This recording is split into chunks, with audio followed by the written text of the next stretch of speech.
otro tema que tiene que ver con las esculturas, que no es menor, en la Ciudad de México, perdón, en la Ciudad de México, y el maestro Alfonso Real tiene ese registro, y sobre todo la delegación Cuauhtémoc tiene pues más de 50 esculturas, edificios, monumentos de patrimonio artístico. Esta acción que se realiza por parte de la delegada de la delegación Cuauhtémoc de remover las esculturas de estos dos insignes luchadores sociales por las libertades. Tenemos otras, ella aduce en ese momento que no hay un permiso, cuando no informa, en primer lugar, a la Comisión de Monumentos y Obras Artísticas de la Ciudad de México, donde la delegación también participa el INAH, participa Bellas Artes y la Jefatura de Gobierno, y no manda un comunicado alguno de decir vamos a mover eso, no investigan ni avisan. Y en otro sentido hay en ese tema las usos y costumbres en la ciudad también de establecer nuevos símbolos. Tenemos el caso de la antimonumenta, por ejemplo. Ese es un tema importante y tenemos otra escultura que estaría en riesgo si sigue esta política, porque tenemos a Ho Chi Minh, por ejemplo, aquí a un lado de la plaza del metro Pino Suárez, que se crea en el 2009 y ahí el maestro Vigilio Caballero es incluso invitado para inaugurarla. Tenemos otra propuesta, incluso hay una propuesta del 2013 ante el gobierno de la Ciudad de México de convocar a una propuesta de estatua en homenaje a John Lennon como misionero de la paz. Bueno, tenemos una cultura de propuestas y libertades. ¿Cuál es el mensaje que tiene usted sobre este asunto para que atrás de esto no se vea pues también una especie de centrificación ideológica promoviendo la xenofobia histórica? Primero el argumento, ¿no? Que es la intolerancia total, ¿no? Porque luego nos critican a nosotros.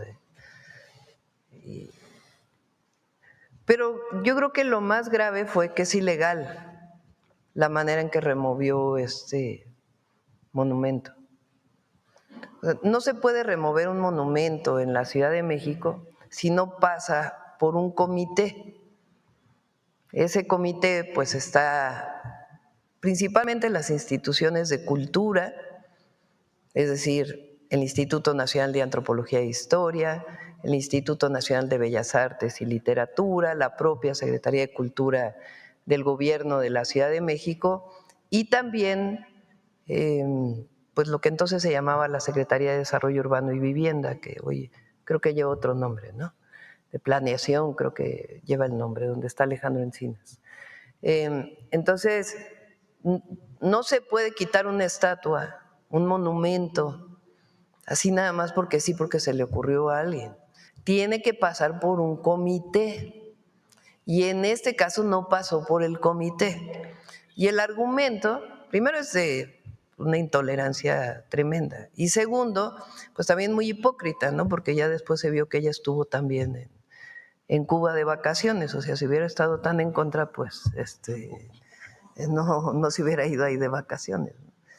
Pero más allá de eso, el viernes la secretaria de Cultura, Claudia Curiel, en coordinación con el gobierno de la Ciudad de México, envió un oficio diciendo, a ver, lo que no puede, porque además ya dijo que iba a subastar o no sé qué cosa, sí, el monumento, eso sí boletos, sería daño patrimonial. A través de boletos.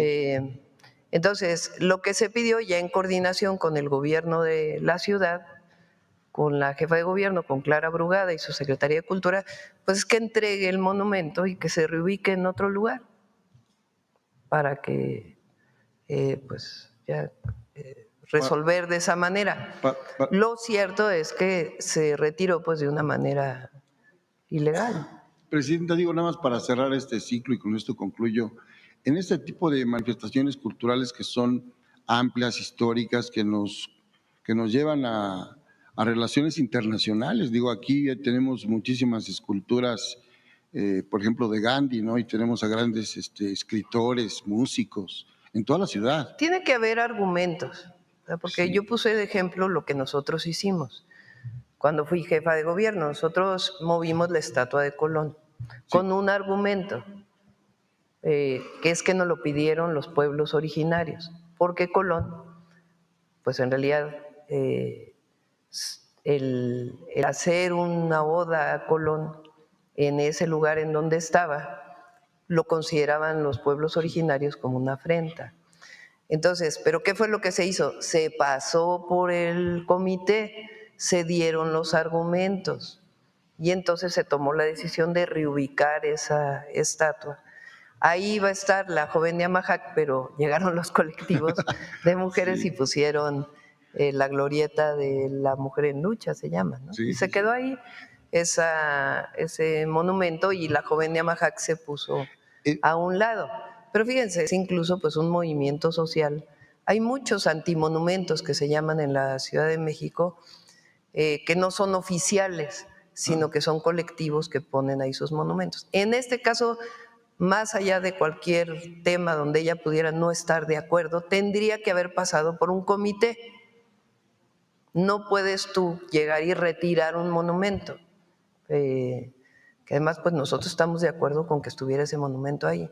Pero más allá de hecho, si ella como alcaldesa no quería que el monumento, no tiene atribuciones para retirarlo, tiene que solicitar al comité, porque, como bien dices, pues hay un asunto histórico de reconocimiento y el comité valora si debe permanecer o no debe permanecer ahí a solicitud de una autoridad o de un ciudadano.